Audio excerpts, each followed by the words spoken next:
7월 15일 북한 뉴스 브리핑 시작하겠습니다. 북한 대북 제재 기간에도 경제가 성장했나? 이 주제로 오늘은 좀 살펴보도록 하겠는데요. 14일 유엔 고위급 정치 포럼이 열렸습니다.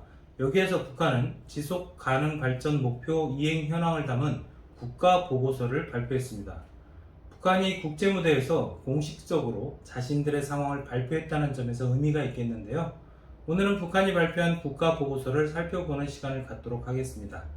먼저 지속 가능 발전 목표, 이 부분부터 좀 시작을 해야 될 것 같아요. 예, 국제외교, 국제협력 쪽에 관심 갖고 계신 분들은 잘 아시는 내용일 거예요. 지속 가능 발전 목표. 영어로는 Sustainable Development Goals. 그래서 영어 대문자로 보통 SDG. 마지막 S는 이제 Goals에서 소문자로 쓰는데요. 2015년 제70차 유엔 총회에서 192개 회원국 만장일치로 이 프로젝트 채택이 됐습니다. 네. 2030년까지 전 세계가 함께 추구하는 인류 공동의 목표 이런 타이틀이 붙고 있는데요. 네. 프로젝트는 크게 세 가지 정도로 정리를 해볼 수 있습니다. 첫 번째는 인류의 보편적인 문제를 해결하자. 두 번째는 지구 환경 문제를 해결하자. 세 번째는 경제, 사회 문제를 해결하자. 이런 취지입니다. 총 17개 정도의 주요 목표, 또 169개의 세부 목표로 구성이 되어 있는데요. 인류 보편적인 문제 측면에서는 먼저 빈곤, 질병, 교육, 성평등, 난민, 분쟁 해결 이런 세부 목표를 갖고 있고요. 네. 지구 환경 문제에서는 기후변화, 에너지, 환경오염, 물, 생물 다양성 등을 개선하는 세부 목표가 있습니다.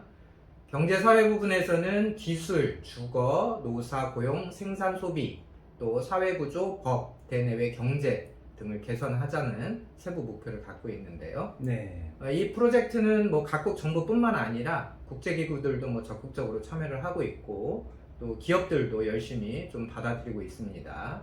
인류 공동의 목표를 정하고 이를 위해서 각자 노력하고 또 협력도 하자. 아주 아름다운 취지죠. 그렇죠. 그런데 이제 저희가 이제 학교 다닐 때를 좀 떠올려 보면 네. 이런단 말이에요. 담임 선생님 다 함께 모여서 자율학습 좀 열심히 하자. 이런 취지예요. 각자 네. 자기한테 필요한 공부 알아서 해라. 그러면 우리 기억을 떠올리면 성실한 학생들은 자율학습이든 타율학습이든 알아서 하잖아요. 그렇죠. 옆에 친구도 가르쳐주기도 하고 물어보기도 하고. 그런데 이제 어떤 친구들은 저 같은 경우는 나는 태생적으로 공부가 싫어. 그래서 엎드려 자기도 하고 선생님 퇴근하시면 땡땡이도 치고. 네. 유엔도 비슷합니다. 그래서 성실한 정부 열심히 하고요. 또 유엔 총회에서는 또 찬성 손 들었지만 실제로는 별로 성의가 없는 그런 정부도 있고 그렇습니다. 네, 사실 유엔에서 인류 공동의 목표를 설정하고 협력한다 듣기만 하면 굉장히 아름다운 측면인데, 그렇죠. 이렇게 생각했는데 현실적으로 보면 이제 굉장히 빗발적인 입장들도 많이 있을 것 같아요. 예, 사실 유엔 총회에서 만장일치로 찬성했다는 건 그만큼 와 너무 좋아 이런 것도 만장일치가 되지만 네.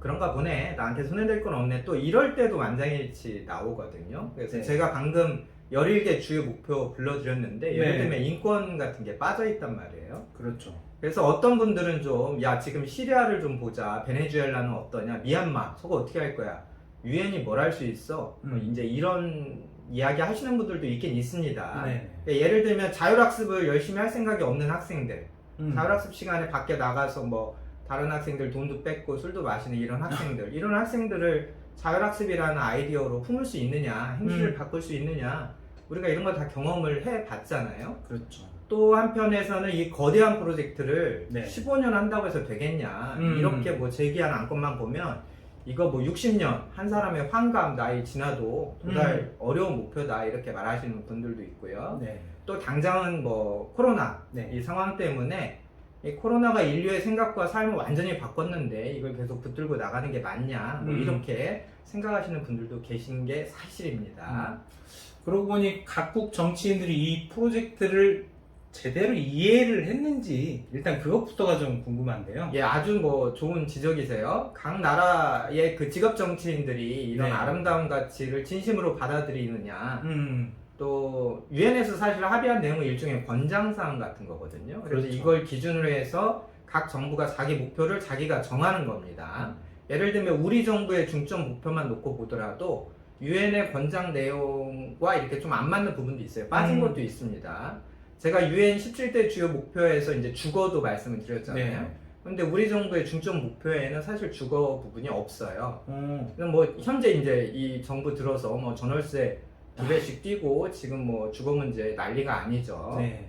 또 그 문재인 정부가 이걸 우리 국가 목표에서 모든 종류의 불평등을 해소하겠다 이런 이제 안도 잡았는데요. 네. 대표적으로 차별금지법 음. 뭐 이런 것들이 네. 현재 뭐 여당 K180 시대인데도 뭐 쳐다보지도 않는 그런 측면도 있고요. 뭐 성실하시고 착한 분들은 뭐 저는 지지합니다. 네. 이런 식으로라도 해서 인류가 한 걸음씩 나가야 되는 거 아니냐. 빈곤 문제나 환경 문제 이거 언제까지 손 놓고 있자는 거냐. 뭐 이런 말씀이 저는 뭐 맞다고 보고요. 네. 어쨌든 또 이 프로젝트가 개발도상국을 타겟팅하고 있다라고 하는 측면에서도 우리가 좀 비판만 할 게 아니라 관심을 기울이는 것이 좋겠다. 뭐 저의 개인 생각은 그렇습니다. 네, 지금까지 뭐 일반적인 유엔에서의 상황들을 좀 살펴본 것 같고, 이제는 좀 북한 문제를 좀 얘기를 해봐야 될 것 같은데, 북한이 이번에 국가평가 보고서를 발표를 했어요. 예, 유엔의 그 가이드라인을 참고해서 이를 실현하는 각 국가별 뭐 목표를 자발적으로 수립하고 또 이 계획을 내가 얼만큼 했냐 하다 보니까 뭐가 어렵더라 이런 것들을 뭐 돌아가면서 이제 발표하는 형식이 있는데요. 자율학습 시간 다시 얘기 드리면 내가 뭘 공부하고 뭐 어떻게 계획하고 했다가 또 자율학습 시간에 공부하죠. 그래서 이제 다음날 담임선생님 친구들 앞에서 나는 어제 뭘 했다 네. 이렇게 발표하는 형식이라고 보시면 돼요. 근데 문제는 안 하면 어떻게 되냐. 이제 뭐 학교 다닐 때는 땡땡이 치면 다음날 좀 선생님한테 혼나고 좀 맞기도 하고. 그렇죠. 그런데 사실 유엔에서는 각 국가별로 자기 계획을 이행했는지 안 했는지 네. 좀 엄격한 검증 프로세스도 없고 사실은 그 국가 정부가 발표한 것만 놓고 좀 질의응답하는 그럼 약간 맥빠진 분위기도 있긴 있습니다. 네. 어쨌든 북한은 지난 1일 네. 이 국가 보고서를 이제 유엔에 제출을 했고요. 네네. 유엔 홈페이지에 올라왔던 보고서를 제가 봤더니 뭐 영문 네네. 박정근 내각 부총리 겸 국가계획위원장 이름으로 작성이 됐더라고요. 국가계획위원장이 작성을 했다는 점을 저희가 좀 기억할 필요가 있을 것 같습니다. 네. 북한이 자발적으로 국가 보고서를 발표한 것은 이 프로젝트에서는 처음이고요. 오. 그래서 북한이 자기들 상황을 뭐라고 얘기했는지 이런 네. 것을 살펴보는 것이 의미가 있다고 봅니다. 특히 이제 북한이 거시경제 실태에 대해서 스스로 뭐라고 하는지 네네. 또 특히 지금 국가경제발전 5개년 계획을 추진하고 있는데 네네. 그 부분에 대해서는 자기들이 뭐라고 하는지 이런 것들은 좀 주목해 볼 대목이라고 봅니다. 네, 14일 유엔 고위급 정치 포럼이 이 화상 회의로 열렸었는데 여기서 이제 북한은 김성 유엔 주재 북한 대사가 등장을 했어요. 이 김성 대사가 도대체 어떤 주장을 했는지 좀 궁금한데요. 예, 미국의 대북 특사 이름이 성김인데요. 네. 이제 영어식으로 거꾸로고 네. 북한의 유엔 대사는 김성입니다. 네. 뭐 외교 채널이 다르기 때문에 서로 만날 일이 있겠냐 싶긴 한데 어쨌든 김성 북한 대사의 뭐 회의 발언을 요약을 해드리면 첫 번째로 북한이 이 지속가능 발전 목표를 진행하는데 가장 큰 장애로는 네. 첫 번째 대북 제재와 봉쇄다. 음. 이것 때문에 너무 힘들다. 두 번째로 자연재해가 우리 많았다. 음. 세 번째로 코로나19로 인한 그 국제 보건이기 때문에 또 장애가 되고 있다. 이렇게 세 가지를 일단 꼽았습니다. 뭐 자연재해나 코로나 상황은 천재 문제니까 그렇죠. 뭐 인재라고 할 수 있는 대북 제재, 미국의 봉쇄 정책 이런 것을 또 핑계를 좀 대고 있어요. 네네. 김 대사는 이런 장애 요소에 대해서는 어떻게 뭐 대안을 가지고 있느냐라는 측면에서 우리는 자력갱생 기초하에 북한이 갖고 있는 자원, 기술, 내부 동력을 동원해서 목표를 달성할 거다 이렇게 다짐을 했고요. 또 코로나 유입을 막기 위해서 비상 방역 체계를 더욱 강화하겠다. 네. 뭐 내용만 따지고 보면 김정은이 북한에서 평양에서 지시했던 내용이 그대로 반복되는 셈이죠. 네. 다만 이제 국제협력 문제에 대해서는 좀 유연하게 말을 했어요. 다른 국가들 그리고 국제기구와 파트너십을 강화하겠다. 양자협력, 다자협력 개선하겠다. 이렇게 좀 점잖게 이야기를 했네요. 네, 북한 상황에 대한 질의응답도 있었다고 하는데 주목할 만한 답변이 있었을까요? 예, 북한인권정보센터 한국에서 이제 북한인권 조사 전문하는 민간 기관이죠. 여기 네. 송한나 선생님이 네. 화상회의에 참석을 했네요. 그래서 오. 김 대사에게 직접 질문을 던졌어요. 네.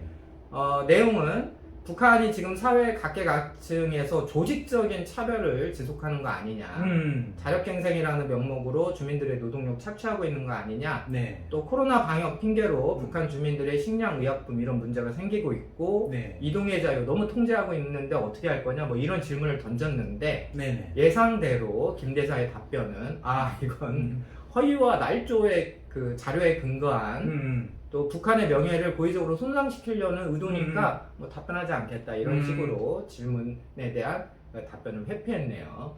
네, 북한이 제출한 국가 보고서에서는 눈에 띄는 내용은 없었는지 궁금하고 그 중에 뭐 몇 가지 핵심만 좀 확인을 좀 해봤으면 좋겠는데요. 예, 보고서로 가보면 주로 뭐 북한의 그 화려한 건축물들, 그리고 뭐 네. 김정은의 인덕정치다 이렇게 노동신문에 소개됐던 그런 내용들의 사진들이 뭐 가득 채워져 있습니다. 네. 그럼에도 불구하고 우리가 북한 거시경제를 연구하는데 좀 중요한 지표가 될 만한 내용들이 몇 가지 있어요. 제가 내용만 좀 요약을 해드리겠습니다. 첫 번째, 북한의 국내 총생산 GDP에 네. 대한 언급이 있었습니다. 2015년 274억 달러였는데 네. 2019년에는 335억 달러로 연평균 5.1% 성장을 했다. 오. 또 이 기간 1인당 GDP는 4.6% 성장을 했다. 이렇게 밝혔어요. 네. 2019년 기준으로 335억 달러다. 음. 이렇게 북한이 공식적으로 확인한 겁니다. 이 보고서 네네. 작성이 국가계획위원장이었다고 제가 말씀드렸죠. 네네. 그러니까 북한이 2019년 우리의 GDP는 335억 달러야. 이렇게 공식 발표를 한 거예요. 참고로 한국은행, 우리 네. 한국은행이 2019년 기준으로는 한 305억 달러 정도를 추정을 했는데 네네. 보니까 뭐 한 30억 달러 정도 차이가 나는 거죠. 네. 또 참고로 미국의 CIA에서 발표하는 월드 팩트북 네네. 여기에서는 물론 날짜는 2015년 기준이지만 네. CIA에서는 400억 달러로 추정을 했습니다. 그래서 왜 이렇게 좀 다르냐 싶으실 텐데 이제 GDP 산정을 할 때는 이제 환율 문제가 커요. 그러니까 이제 북한이 네. 자기의 GDP를 자기들의 국정 환율로 계산을 한 건지 네. 아니면 뭐 시장 환율도 어느 정도 적용을 했는지 이런 데에서 차이가 있을 수 있고 네. 이제 한국은행 같은 경우에는 우리 네. 국가 이제 중앙은행이니까 뭐든지 이제 우리 원화로 집계를 한 다음에 환율로 이렇게 보정을 하게 되거든요. 네. 그래서 좀 그 문제도 있고 그렇기 때문에 이제 북한의 GDP에 대해서는 북한한국 미국이 동일 기준으로 잡기는 어렵다. 그래서 수치만 놓고 단순 비교하기는 어렵다. 이렇게 좀 이해를 해주셔야 할 것 같고요. 어쨌든 북한이 비교적 최근에 네. 그것도 코로나 상황이 터지기 전에 또 강력한 대북 제재가 발생한 이후에 자기의 GDP를 335억 달러로 추정했다는 것을 좀 주의하실 필요가 있습니다. 네. 북한이 대북 제재, 강력한 대북 제재에서도 네. GDP, 경제 성장이 있었다라고 주장한 대목을 우리가 기억을 해야 될 것 같고요. 두 번째는 농업 생산량에 대한 통계입니다. 이 보고서에서는 자기들의 연간 곡물 생산 목표가 뭐 700만 톤이다 이렇게 좀 네. 허세를 떨었어요. 네네. 그런데 2018년 기준으로 네네. 2018년이면 북한이 말하는 10년 내 최악의 네. 농업 생산량 시절입니다. 그렇죠. 근데 이제 2018년 이때에 자기들이 495만 톤을 수확했다. 상당히 많은 톤수 아닙니까? 예, 그렇죠. 그런데 이제 북한은 보통 곡물 통계를 낼 때 네. 고정하지 않은 양으로 집계를 내요. 예를 들면 쌀과 보리 같은 걸 껍질을 벗기지 않고 옥수수는 이제 그 뭐 우리는 뿌리라고 하고 북한 분들은 송치라고 하는데 옥수수 알갱이만 이렇게 까서 나는 게 아니라 통옥수수를 그냥 잡기 때문에 네. 그래서 실제로 도정을 하고 나면 실제 먹을 수 있는 양이 확 줍니다. 그래서 전문가분들은 북한이 이렇게 도정 전 통계를 내면 거기서 네. 한 20% 정도를 빼시거든요. 그렇게 빼면 실제 북한의 수확량이 뭐 한 400만 톤 정도 추측이 되는 건데 400만 톤이면 그럼 맞냐 적냐 궁금하실 거예요. 네. 근데 이제 김일성이 예전에 살아있을 때 했던 말이 네. 우리 인민들은 하루에 1만 톤 먹습니다 이런 말 한 적이 있거든요. 네네. 그래서 뭐 북한의 1년 최소 기준량을 하루에 1만 톤이니까 뭐 365만 톤 나오는 네네. 거 아니에요? 그렇죠. 그렇다면 2018년에 가장 안 좋았던 수확량 시절에 400만 톤이다. 네. 이걸 365만 톤하고 비교를 하면 네네. 뭐 그 최소 식량부는 갖고 있었던 거 아니냐. 네네. 사실 당시에 국내 전문가들이 2019년에 이렇게 뭐 수확량이 줄었다 하면서 18년에 수확량이 줄었다 하면서 2019년부터는 아마도 엄청난 식량난이 올 거다, 뭐 굶어 맞아요. 죽을 거다, 네네. 이런 얘기를 많이 하셨거든요. 네네. 그런데 지나놓고 보니까 2019년, 20년까지 코로나가 네. 생기고 나서도 북한 종합시장의 식량 가격이 크게 움직이지 않았습니다. 네. 그리고 뭐 먹을 게 없어서 막 사람들이 무리로 굶어 죽었다 이런 소식도 음. 저희가 들어본 적이 없고요. 네. 그래서 이제 북한이 연간 한 400만 톤 갖고 있으면 식량 위기가 없구나. 네. 우리가 이렇게 좀 정량적으로 추정을 해볼 수 있겠죠. 참고로 또 세계식량기구 뭐 WFP나 네. FAO도 뭐 지난 10년 내내 항상 북한 식량위기 그렇죠. 국가다 이런 얘기를 했는데 뭐 결과적으로 지금까지 북한이 장기적인 식량 폭등도 없었고 네네네. 또 이런 통계를 400만 톤을 북한이 발표하는 것으로 봐서는 네. 북한 당국이 어느 정도 안정적으로 식량 수급 관리를 하고 있다. 네. 저희가 이렇게 예상하는 것이 논리적이라고 봅니다. 이 북한의 보고서만 보면 북한의 경제 상황이 그렇게 막 뭐 큰 위기가 있다 이렇게 볼 수는 없을 것 같은데 주민 생활과 관련된 부분은 좀 어떻게 설명을 하고 있을까요? 예, 일단 뭐 식수 위생 문제로 인한 사망률 요 부분은 그러니까 식수 위생과 사망의 인과관계 이 부분을 자기들이 뭐 통계가 없다 이런 것들도 솔직히 밝힌 측면도 네. 있고요. 의료 인력, 제약기술 기반 시설, 뭐 의료 장비나 필수 의약품 이런 건 좀 부족하다 이렇게 시인을 했네요. 네. 코로나 백신과 관련해서는 우리는 그냥 세계 백신 면역 연합 뭐 네. 갑이죠. 네. 갑에 그냥 의존하고 있다 이렇게 인정을 했고요.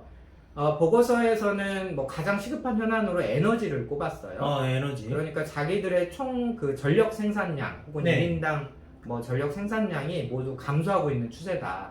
예를 들면 뭐 가뭄 때문에 수력 발전량도 줄었고 네. 태양광 뭐 이런 청정에너지 사용률은 아직 10% 정도에 그치고 있다 이렇게 설명을 했는데 결국은 대북 제재 때문에 원유 수입이 원활치 않다 뭐 이 얘기를 하고 싶은 거겠죠. 네. 기후 변화와 관련한 피해 사례도 비교적 네. 솔직하게 자세히 설명을 했습니다. 제가 보기엔 이건 뭐 정치 문제도 아니고 그렇죠. 김정은 영도 문제도 아니니까 뭐 있는 그대로 설명을 했던 것 같아요.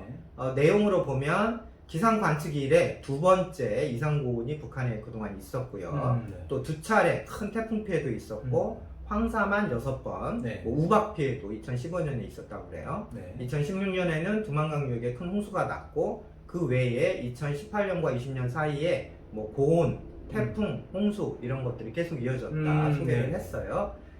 식수 접근성 이 문제도 나왔네요. 60.9%로 소개를 했는데 이게 무슨 말이냐면 이제 건강하고 맑고 깨끗한 식수 이것에 대한 일반 주민들의 이제 접근성을 수치로 환산한 건데 네네. 예를 들면 상수도 보급이 얼마나 됐냐 이 얘기예요. 그래서 도시 같은 경우에는 71.3%다. 네. 그런데 농촌은 아직 44.5%에 그치고 있다. 이렇게 인정을 했고요. 네. 덧붙여서 우리는 좀 하수 처리 시설이 여전히 미비하다. 이런 내용도 좀 담았네요. 그러면서도 또 뭐 부심, 자부심을 부렸던 건 네. 우리는 전 인구를 대상으로 무상주택 제공하고 있다. 그렇지만 기후변화에 따른 여러 가지 재해 때문에 네. 사회경제 발전과 주민 생활에 심각한 타격을 입기도 했다. 이렇게 좀 근신도 했습니다. 네, 북한에 대해 궁금하신 점 댓글로 남겨주십시오. 좋은 콘텐츠를 만들어서 궁금증을 해소해 드리도록 하겠습니다. 네, 오늘 북한 뉴스 브리핑은 여기까지입니다. 감사합니다.